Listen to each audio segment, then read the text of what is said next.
So general గా heart లో blockage గురించి వింటూ ఉంటాము, బట్ ఈ మధ్య కాలంలో చేతుల్లో కూడా బ్లాకేజెస్ ఉంటాయి, రక్తనాళాల్లో కూడా బ్లాకేజెస్ అవుతుంటాయి అని వింటున్నాము. ఇది ఎంతవరకు కరెక్ట్? అవునమ్మా, చాలా మందికి దీని మీద అవగాహన లేదు. మనకి దీన్ని పెరిఫెరల్ ఆర్టీరియల్ డిసీజ్ అంటాం. అంటే కాళ్ళల్లో ఉన్న చేతుల్లో ఉన్న రక్తనాళాల్లో కూడా మనకి గుండెల్లో ఎలాగైతే బ్లాక్స్ ఏర్పడతాయో అలాగా కాళ్ళల్లో చేతుల్లో కూడా రక్తనాళాలు బ్లాక్స్ ఏర్పడతాయి.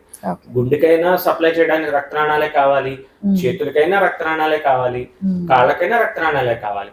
సో గుండెలో ఉన్న రక్తనాళాలు బ్లాక్ అయితే హార్ట్ బ్లాక్ అంటాం.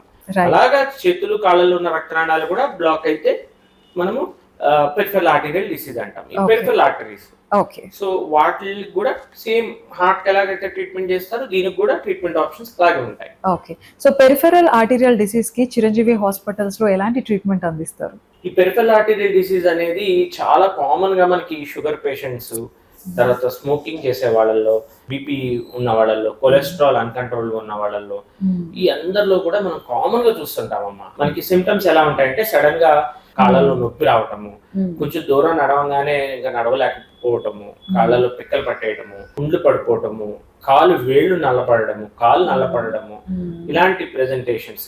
గ్యాంగ్రీన్ తో, కొంతమందిలో గ్యాంగ్రీన్ తో, సో కొంతమంది రెస్ట్ పెయిన్ తో, అంటే ఏమి చేయకపోయినా తీవ్రమైన నొప్పి ఉంటది కాళ్ళలో, బాగా మంటలు వచ్చేస్తుంటాయి.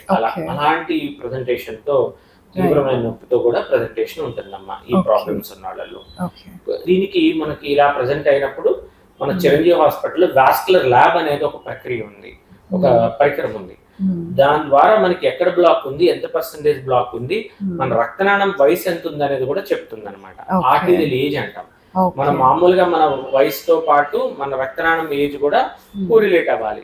సో మన ఏజ్ ఎంత ఉంటుందో మన రక్తనాళం వయసు కూడా అంతే ఉండాలి. సో అలా కాకుండా రక్తనాళం వయసు ఎక్కువ ఉన్నప్పుడు మనకి సమస్యలు పెరుగుతాయి, అంతే కదా. రక్తనాళాల్లో బ్లాక్స్ ఉంటే దాని ఏజ్ పెరిగినట్టు. సో అలాంటి మిషనరీ కూడా మన దగ్గర ఉంది కాబట్టి ముందుగానే ఈ పెరిఫెరల్ ఆర్టీరియల్ డిసీజ్ మనం గుర్తించి ఒకవేళ క్యాల్సిఫైడ్ డిసీజ్ ఉన్నా కూడా మనం ట్రీట్మెంట్ చేయడం జరుగుతుంది.